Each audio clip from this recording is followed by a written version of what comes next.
का बिहार हिंसा पर भी पुलिस एक्शन मोड में आ गई। अब तक इस पूरे मामले में 110 से ज्यादा उपद्रवी गिरफ्तार किए गए हैं। दरअसल यहां हिंसा भड़की थी रामनवमी के दिन शोभा यात्रा के दौरान। नालंदा और सासाराम हिंसा मामले में गिरफ्तारियों का दौर जारी और अब तक इस पूरे मामले में 110 गिरफ्तारियां हुई है। नालंदा में आज भी कर्फ्यू जारी है। करीब 1000 से ज्यादा अर्धसैनिक बलों की तैनाती भी की गई है।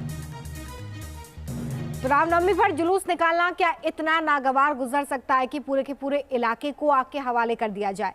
सवाल यह है कि आखिर बिहार को किसने सुलगाया? क्या धर्म विशेष के इलाके में रहने वाले हिंदुओं को पूजा पाठ का अधिकार नहीं है? सुशासन का दावा करने वाले आखिर सुशासन बाबू की पुलिस कहां सोती रही? क्या दंगाइयों को किसी ने शय दी थी?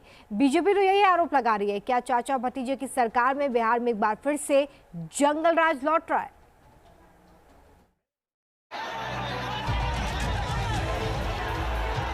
किसी भी हालात में बिहार में गोधरा बनाने की किसी को इजाजत नहीं मिलेगी।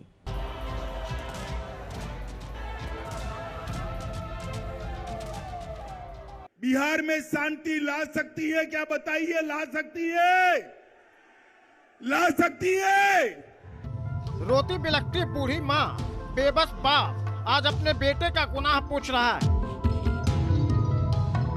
बताइए नीतीश बाबू, क्या गुनाह था गुलशन का जिसकी गोली मारकर हत्या कर दी गई?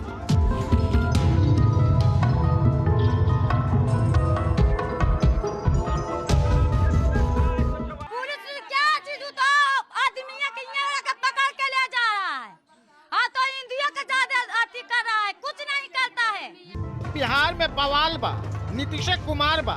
बिहार में दंगा है, दंगाई है, लेकिन न तो शासन है और न ही सुशासन है। अगर होता तो रामनवमी पर जुलूस निकालने पर दंगा नहीं होता।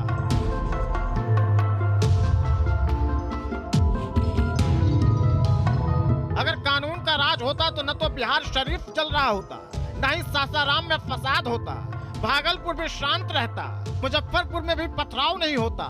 मुझे बताइए, जिस सरकार में जंगल राज के प्रणेता लालू प्रसाद यादव की पार्टी उपस्थित हो, वो सरकार बिहार में शांति ला सकती है क्या बताइए? ला सकती है, ला सकती है। दंगे का सबसे ज्यादा दंश झेल रहा है बिहार शरीफ और सासाराम। दंगे के बाद जागी पुलिस बिहार शरीफ से 87 लोगों को गिरफ्तार कर चुकी है, तो सासाराम में 35 लोग गिरफ्तार किए गए हैं। दोनों जगहों पर धारा 144 लागू है, इंटरनेट बंद है, स्कूल कॉलेजों को बंद कर दिया गया है। दंगे के बाद अब सियासत भी हाई है और बीजेपी ने इसे चाचा भतीजे यानी नीतीश तेजस्वी का जंगल राज पार्ट 2 करार दे दिया है।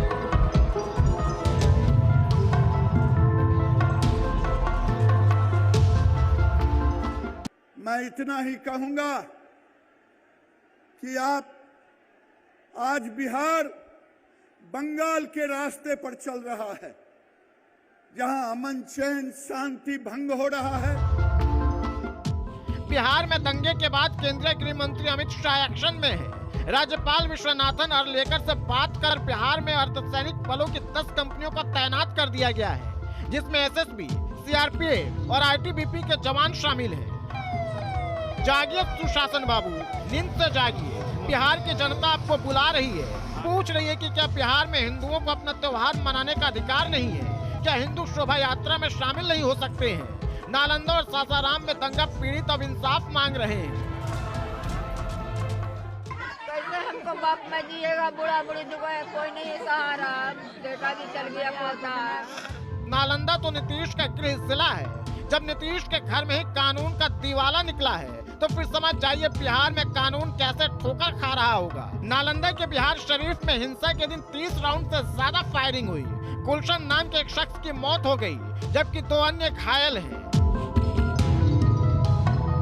हमें 9 कंपनी मिली है फोर्स की बाहर से, जिसको आईटीबीपी की है, रैपिड एक्शन फोर्स है, इसके अलावा बीएमपी की कंपनियां हैं।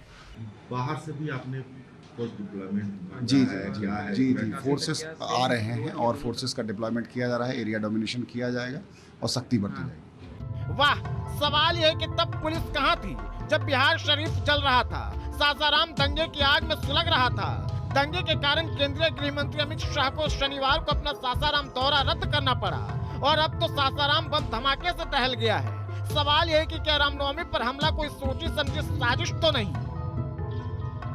तेजस्वी यादव और नीतीश कुमार के चलते जो जंगल राज आया है, दुर्भाग्य है कि बिहार एक बार फिर खराब परिस्थिति की ओर जा रहा है। नीतीश बाबू इसे इधर उधर के लोगों पर गड़बड़ी करने का आरोप लगा रहे हैं।